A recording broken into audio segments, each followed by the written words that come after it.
Ok, bonsoir à toutes et tous. Donc, bienvenue à Streaming. Cette fois, c'est un peu n'importe quoi avec le micro. Euh, cette fois-ci en français. Donc, on aura deux présentateurs avec des présentations de genre 20 minutes. Ensuite, beaucoup de questions avec une pause entre les deux présentations pour fumer un club, pour prendre un verre, ce genre de choses. Donc là, on va débuter avec Maxime Lombard, qui est postdoctorant à CESAC. Ah oui, et bon, il faut bien penser à poser une question, parce que si vous posez une question, vous gagnez un octrage. Je peux te poser ma propre question ou pas? You have a timer or you tell me? Ok. Ok. Bonsoir à tout le monde. Merci d'être venu. Il y a du monde là. Vous êtes venu pour le match de foot donc, je suis postdoc au CEA sur le plateau de Saclay qui est vraiment trop loin de Paris.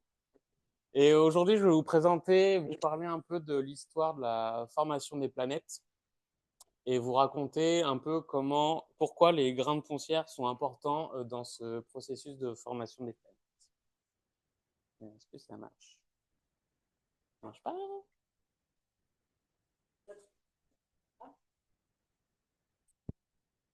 Oh, bon. Ok. C'est bon. Donc, comme vous le savez, nous habitons sur la planète Terre, donc qui est en orbite autour du Soleil.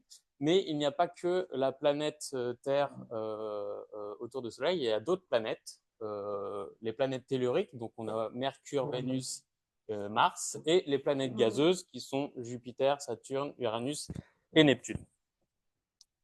Et je vais vous montrer des nouvelles images qu'on a obtenues avec le télescope JWST, donc qui est un télescope de 6 mètres qui a été envoyé dans l'espace. On a des superbes observations d'Uranus et Neptune où cette fois on peut voir des anneaux autour de ces deux planètes qu'on ne voyait pas avant avec les précédentes observations. Donc, une des grandes questions que les chercheurs se sont posées, c'est de savoir comment la vie est apparue sur Terre. Et cette question est liée notamment sur comment la planète Terre s'est formée autour du Soleil. Okay. Et donc, sachant de savoir comment la planète s'est formée, on peut aussi se demander comment les autres planètes se sont formées autour du Soleil au cours des plusieurs milliards d'années. Donc, cette question peut également se poser pour d'autres planètes, à savoir, par exemple, est-ce qu'il existe d'autres planètes dans la galaxie? Et la réponse est oui.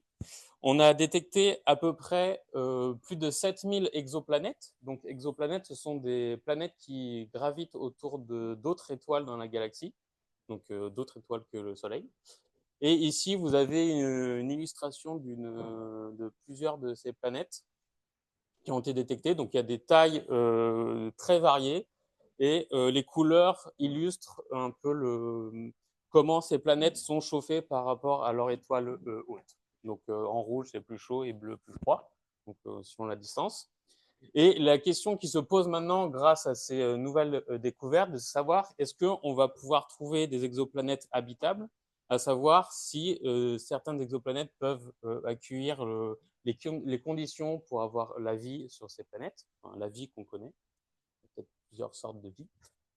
Et l'autre question est de savoir, donc avec toutes ces exoplanètes, est-ce que le mécanisme de formation de planètes va être commun à toutes ces planètes? Et donc, il est important de comprendre ce mécanisme pour pouvoir répondre de savoir comment la vie peut apparaître sur une planète, par exemple. Donc, l'histoire de la formation des planètes pourrait commencer comme Star Wars, où on part dans une galaxie lointaine, voire très lointaine, mais on va se restreindre à juste notre galaxie, qui est largement suffisant, qui est la Voie lactée. Donc, peut-être que vous avez déjà vu ce type de ciel en dehors de Paris, parce qu'il y a trop de lumière, donc dans un ciel avec peu de lumière et sans nuages. c'est mieux. Où on peut voir ici, par exemple, au centre, une des parties de notre galaxie, la Voie lactée. Donc, le commencement du processus de la formation des planètes démarre avec les nuages moléculaires. Donc ici, c'est un peu difficile de voir ce qu'est un nuage moléculaire, mais on va zoomer un peu dans cette image et comprendre un peu mieux. Donc, les nuages moléculaires sont liés à peu près aux constellations qu'on observe dans le ciel, et on va se concentrer sur la constellation du Taureau, qui est ici, et on va zoomer dessus. Alors, on zoome, on zoome, on zoome, on zoome, et on obtient cette image qui a été observée par le télescope Hubble il y a plusieurs années, qui est une partie du nuage moléculaire dans la constellation du Taureau. Et ce qu'on observe ici, donc c'est essentiellement beaucoup de gaz. Bon, je vais rester sur le mot gaz, ce sera plus simple. Et également, on a observé aussi la présence de tout petits grains de poussière qui ont une taille entre le nanomètre et le micromètre. Donc, qui naviguent avec le gaz dans ce nuage. Donc ensuite, qu'est-ce qui va se passer dans ce nuage? On va avoir ce qu'on appelle des instabilités de densité. Donc localement, dans le nuage, on va avoir des endroits où il y aura plus de masse que d'autres. Et le fait d'accumuler plus de masse à un endroit va faire en sorte que cette position dans le nuage va attirer encore plus de masse et va commencer ce qu'on appelle le processus de formation des étoiles. Donc il va y avoir beaucoup de masse de gaz et de poussière qui vont s'accumuler à un endroit. Donc, ça va former une jeune étoile et par conservation, conservation de l'énergie, on va avoir aussi un disque composé de gaz et de poussière qui va graviter autour de cette jeune étoile. Et ici, nous avons donc on fait des simulations pour comprendre comment ces nuages de moléculaires s'effondrent. Et ici, sur la droite, je vous montre une vidéo d'une simulation d'effondrement d'un nuage moléculaire. Donc, on voit qu'on a des surdensités qui vont se former. Et les petits points blancs sont la création des étoiles. Donc, ça peut durer assez longtemps et voilà. Et donc, ensuite, donc, si on zoome dans la région la plus éclairée, donc c'est celle où il y a le plus de masse qui est assez dense, on va observer ce qu'on a, le disque, donc j'ai présenté avant, qui se forme lorsque l'étoile est formée également. Donc, on appelle ça un disque protoplanétaire, et ce que nous donne, donc c'est une observation, c'est une vraie observation, c'est pas un dessin. Ce que nous dit cette observation, c'est que on observe en fait la lumière qui vient de grains de taille millimétrique. Donc, par exemple, c'est des grains de sable. Donc, vous avez en fait un disque de grains de sable qui va graviter autour de l'étoile. Et ce qu'on observe aussi, c'est qu'on a des anneaux et des sillons. Et on a envie de dire que pour créer un sillon, en fait, on a un objet assez massif qui a vidé ce sillon et qui a créé ces différents anneaux. Donc, on suppose que les sillons sont dus à un corps rocheux plus grand que le millimètre, donc plutôt de l'ordre du mètre et du kilomètre, et qui va dans le sens de la formation des planètes. Qu'est-ce que je voulais dire? Oui. Ensuite, donc, comment on a observé ce disque? Donc, je vous présente ici un des instruments qu'on utilise pour observer les disques protoplanétaires et donc pour étudier la formation des planètes. Donc, il est situé sur un haut plateau au Chili. Alors, ici, c'est pays de... donc, dans le désert au nord du pays. Et donc, c'est un assemblage d'antennes comme celle-ci, et qui nous permet de détecter la lumière qui vient de ces petits grains dans les disques protoplanétaires. Alors, pourquoi le Chili? Parce que c'est un très beau pays, d'abord, et parce que le ciel est idéal pour faire des observations de très bonne qualité. Donc, grâce à cet instrument, on a détecté de nombreux disques protoplanétaires, donc autour de différentes étoiles, et on peut voir qu'ils ont que ces disques ont différentes formes, avec plus ou moins des anneaux et des sillons. Et grâce à ce large catalogue de disques, on va pouvoir réaliser des simulations donc pour contraindre les modèles pour reproduire les observations que l'on a et comprendre le mieux possible comment ces disques protoplanétaires évoluent et vont engendrer la formation des planètes. Donc ici, on a l'observation à gauche et la simulation à droite, donc c'est pas trop mal. C'est pas exactement parfait, mais on a une bonne idée. Et dans la simulation, donc on a un disque, donc on suit la dynamique du gaz et des poussières de taille millimétrique, et on a injecté des planètes de l'ordre de la masse du Jupiter pour pouvoir créer les sillons et faire apparaître les anneaux. Mais ce qu'on veut comprendre, c'est comment ces planètes se sont formées pour créer ces anneaux et comprendre quel type de planète se situe dans ce disque protoplanétaire. Et donc, comprendre comment ces planètes sont apparues, il faut se rappeler qu'on a la présence de grains de poussière. Et en fait, ces grains de poussière vont devoir se collisionner et se coller entre eux pour former des gros cailloux de l'ordre d'abord du millimètre, donc ce qu'on observe dans le disque, mais plus gros de l'ordre du kilomètre pour être capable de créer ces sillons dans les disques. Donc ça fait un peu partie de mon travail que je fais au CEA, c'est-à-dire c'est qu'on essaye de comprendre exactement comment le processus, comment les grains de poussière vont collisionner entre eux et rester collés ou par exemple se fragmenter si la vitesse de collision est trop grande. Donc ici je vous montre les trois scénarios qui peuvent apparaître lorsqu'on considère la collision de deux grains de poussière. Donc ici un grain de poussière c'est une sphère, hein, juste pour illustrer.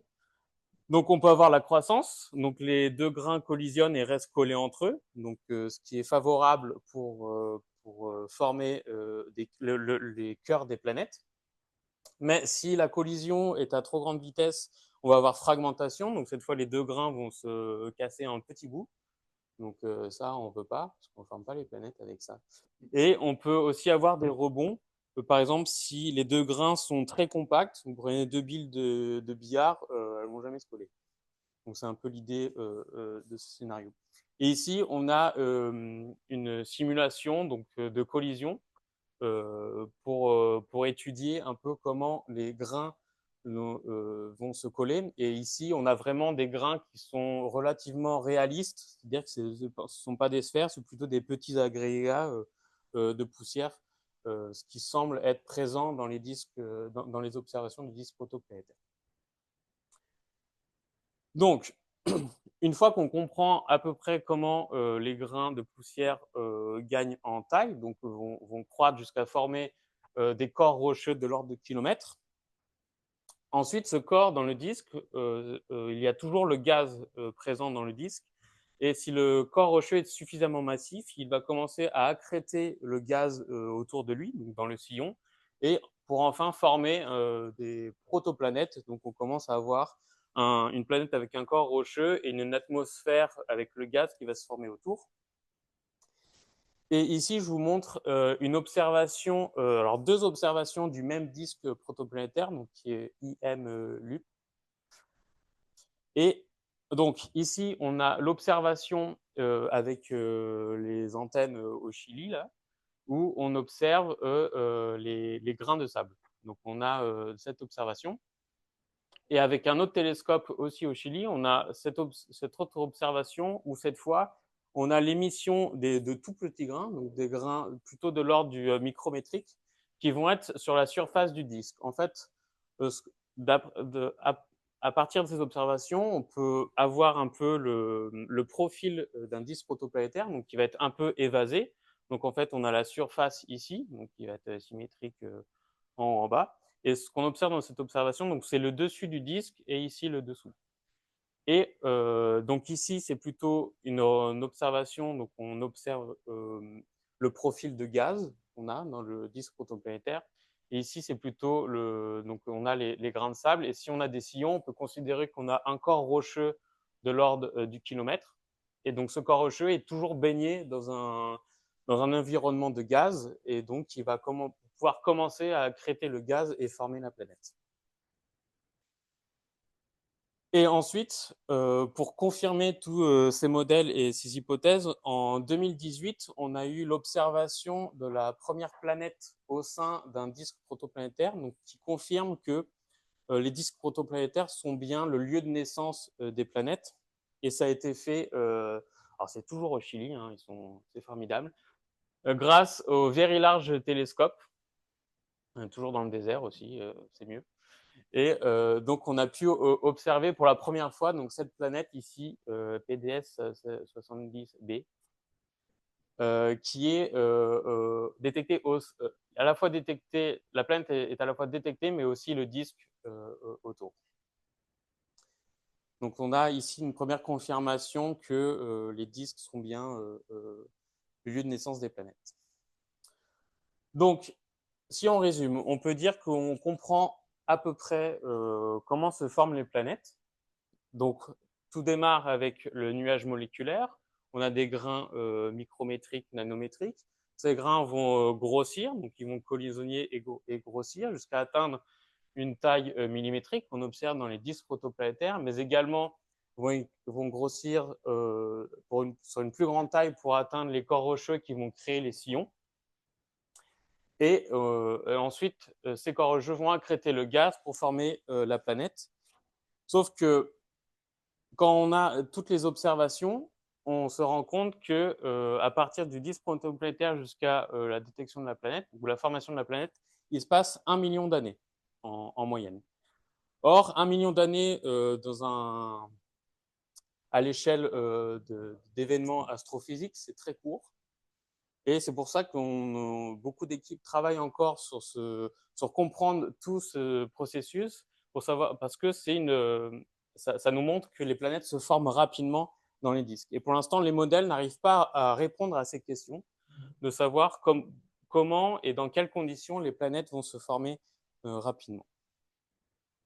Donc moi, je travaille dessus. Je ne sais pas si j'arriverai à répondre encore à cette question, mais on verra. Et ici, donc avant de terminer, je voulais vous montrer, certains collègues ont développé un jeu qui est disponible sur Steam, qui permet d'explorer un peu la morphologie des disques protoplanétaires. Donc, ils ont fait plusieurs simulations de disques protoplanétaires les plus réalistes possibles. Et ce jeu vous propose de monter dans un vaisseau et d'aller naviguer dans ces disques protoplanétaires pour comprendre un peu ce qui se passe et comment ces disques évoluent. Voilà. Si vous voulez en apprendre plus sur les disques, c'est sur Steam. Et je vous remercie pour votre écoute. Et n'hésitez pas si vous avez des questions. Je vous laisse avec cette magnifique image d'une formation d'étoiles avec le disque qui commence à se former ici, là, et avec de belles couleurs.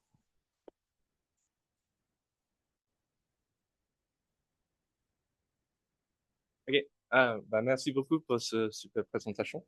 Donc là, l'idée, c'est vraiment que tout le monde pose toutes les questions qu'il veut. Okay? Qui veut, hein? Plutôt sur des planètes, si possible. Et oui, si tu poses une question, il y a un... Ah. OK. Qui commence? Constantin? J'ai une question sur c'était vraiment au tout début. Au tout début? Avec Oui. l'agencement de planètes selon les températures, etc. Ouais. Et un truc que je trouve contre-intuitif, c'est que dans les planètes. Oui, merci. C'est que, par exemple, si on regarde tout à droite, j'imagine que c'est les planètes plus chaudes. Donc ça veut dire que. Selon la couleur, oui. Voilà, c'est ça. Ouais. Et du coup, on en voit qui sont. Enfin, les planètes ont l'air super grosses. Du coup, c'est pas ce qu'on voit dans le système solaire. On a peut-être. Ou alors, vraiment naïvement, on se dit que plus c'est proche, plus c'est chaud. Donc, c'est les petites planètes telluriques qui sont chaudes. Et là, on a l'impression qu'il y a un gap où ça devient petit. Et puis, boum, ça redevient gros quand c'est très chaud. Alors, oui, la formation des planètes, ce qu'on pense, c'est que déjà que le système solaire, ça a l'air assez unique. C'est-à-dire qu'on ne retrouve pas du tout de système comme le système solaire. Et il y a beaucoup de modèles qui prouvent qui ont montré que la planète peut se former en endroit du disque et après changer de distance par rapport à son étoile. Donc c'est pour ça qu'on peut retrouver des planètes assez larges, très proches de l'étoile. Et aussi, ça peut s'expliquer que l'étoile est beaucoup plus grosse que le Soleil. Donc que ça chauffe plus. Voilà. Il y a beaucoup de paramètres qui peuvent expliquer cette grande diversité en fait, dans les tailles et la température de ces planètes.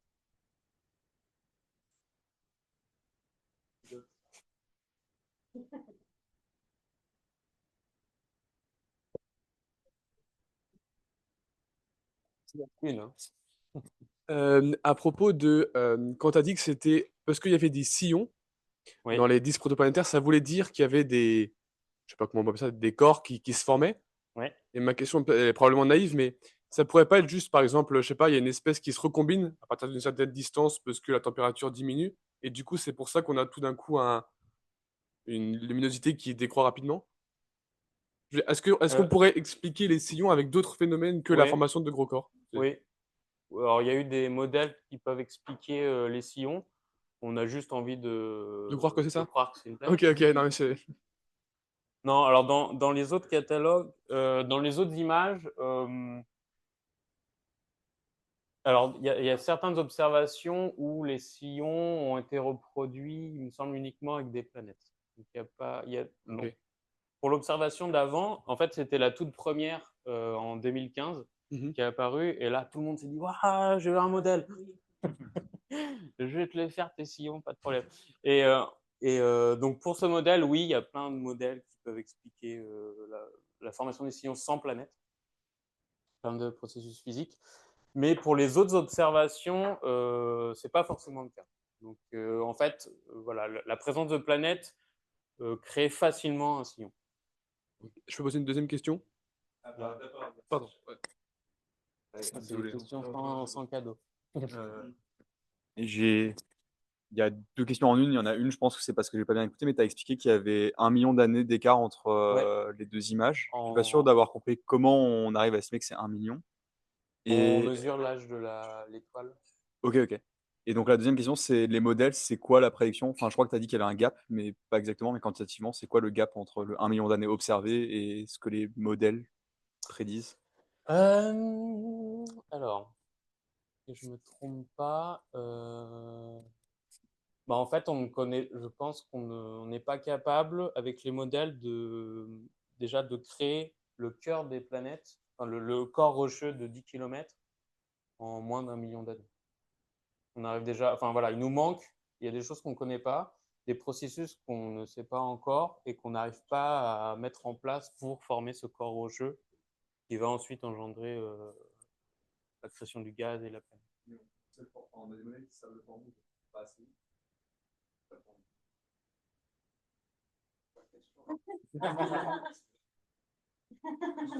pense qu'en fait, on a des modèles pour différentes étapes, mais on n'arrive pas forcément à relier tous les modèles pour faire la succession de chaque étape.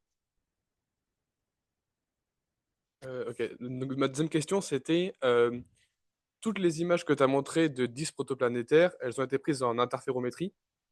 Comment tu sais? Parce que tu as montré, t'as montré les instruments que tu as montrés, c'est des interféromètres. Et ma question, c'est est-ce qu'on a déjà fait ce genre de mesure avec des single dish, je sais pas avec juste une antenne simple? Parce que je me demandais à quel point. À un moment, tu as dit c'est des vraies images.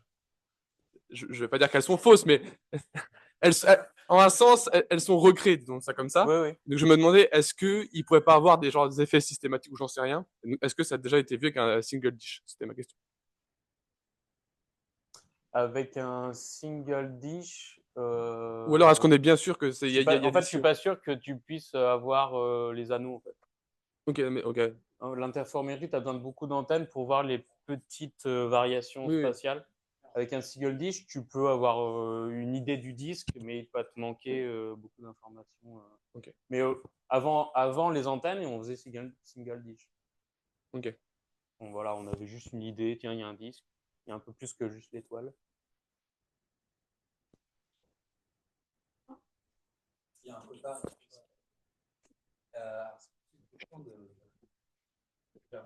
Comment des physiciens, pardon, comment des astrophysiciens professionnels se. Comment ça marche? Ça marche. Ah oui, d'accord. Ok. Ah oui, comment des astrophysiciens professionnels se représentent l'univers et est-ce qu'ils sauraient expliquer leur représentation de l'univers à d'autres personnes qui ne la comprennent pas? Représentation de dont je fais l'univers. partie. Oui. Je m'explique peut-être dans ma question plus précise. Un amas de galaxies, ça va, mais au-delà. Oui, alors c'est ça. Non, c'est alors on a l'univers observable et en fait, ce qui est difficile à comprendre, c'est au-delà de l'univers observable. Oui. Et la façon dont je me le représente, c'est une sphère. On est au milieu pour l'univers observable, puisque c'est ce qu'on peut voir. Mais derrière, qu'est-ce qu'il y a et qu'est-ce que, on va dire, la profession, s'il y avait un sondage qui était fait, qu'est-ce qu'il propose? Il faudrait demander aux collègues. J'ai pas. Mais la vôtre, par exemple, vous avez une opinion dessus? La mienne. Déjà, est-ce que l'univers est fini? Et des trucs Moi, qui sont processables simplement. C'est ça la difficulté, c'est processable simplement par ceux qui, on va dire, voilà, je suis un enfant de, je sais pas, 15 ans. Ah. Donc, le prochain Astronomy on Tap, là, on a des simulations des étoiles, donc vraiment des choses pour moi qui sont sous-étatiques. Okay. Le prochain aura peut-être des simulations cosmologiques, donc qui vaut la taille de l'univers. Ah, ok. Donc là, on a peut-être, c'est pas encore confirmé, mais là, on aura des représentations de l'univers entier. Ok. Du coup, sondage, alors, ça ressemble à. Oui, ça commence à des choses compliquées, qu'on ne peut pas processer si on a 15 ans. Imaginons, on a 15 ans, on est lycéen. On veut processer l'information que certains professionnels ont du mal à processer l'univers infini. Pardon? Oui, je suis déjà dedans. Pourquoi je pose la question? Parce que même moi, quand je pose la question aux AI, je ne comprends pas la réponse. Je me suis dit peut-être que en posant la question plusieurs fois avec des humains, je vais mieux comprendre. C'est pas faute d'avoir cherché, hein, c'est juste je comprends pas les réponses. Donc,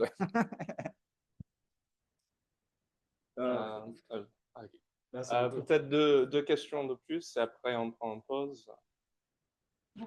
C'est une question très naïve, mais en quoi ça t'aide d'étudier la formation des planètes pour savoir quelles planètes et comment elles sont habitables? Alors, on va revenir. Est-ce que je reviens là? En fait, en comprenant comment les planètes se forment, on va comprendre, par exemple, quand le corps rocheux va commencer à accréter le gaz, on va comprendre quelles sont les molécules de ce gaz qui vont être accrétées sur une planète telle, à quelle distance elle va être de son étoile, et donc on va comprendre mieux la chimie de cette planète. Et en comprenant la chimie, on peut deviner ou on peut prédire si ce sera les bonnes conditions pour avoir la vie qu'on connaît, parce que peut-être d'autres vies qu'on ne sait pas. Mais voilà, comprendre tout le cheminement peut nous aider à prédire, par exemple, on observe une étoile, elle a telle caractéristique, on va dire, elle aura peut-être tant de planètes, il y aura tant de planètes qui seront habitables avec les bonnes conditions. Voilà. Du coup, ça t'aide un petit peu à avoir des probabilités d'endroits dans l'univers où est-ce qu'il y a plus de chances qu'il y ait de la vie. Si on comprend comment ça se forme, après, on a juste à regarder, j'ai détecté une étoile, on sait que là, il y aura une planète, par exemple. Ok, merci beaucoup. Une dernière question avant le pause? Vraiment une toute petite question, c'était plus sur donc ces sillons, c'est ces lignes qui apparaissent. Voilà. Bon, on imagine qu'au fur et à mesure du temps, toute la ligne disparaît en une seule planète. Enfin, ça peut être le cas ou ça peut ne pas être le cas. Est-ce qu'il y a est-ce que des gens ont étudié le nombre de sillons possibles en fonction, par exemple, de la masse de l'étoile? Est-ce que c'est complètement stochastique? Est-ce qu'on peut avoir Est-ce que si un sillon massif entoure des plus petits sillons, au final, il les agrège? Ça a été étudié, il me semble que ça va dépendre de l'estimation de la masse du disque. Donc, c'est-à-dire, tu évalues la masse de la poussière que tu as. Et en fait, quand une planète va créer un sillon, ça va favoriser la création d'autres sillons. Voilà, quand il y a une planète, ça peut favoriser la formation d'autres planètes, et il me semble que ça a été étudié. Oui. Voilà, enfin, on a des modèles pour estimer combien de sillons on peut avoir selon les propriétés du disque. Merci. Ok, super. Ben, dernier remerciement pour Maxime.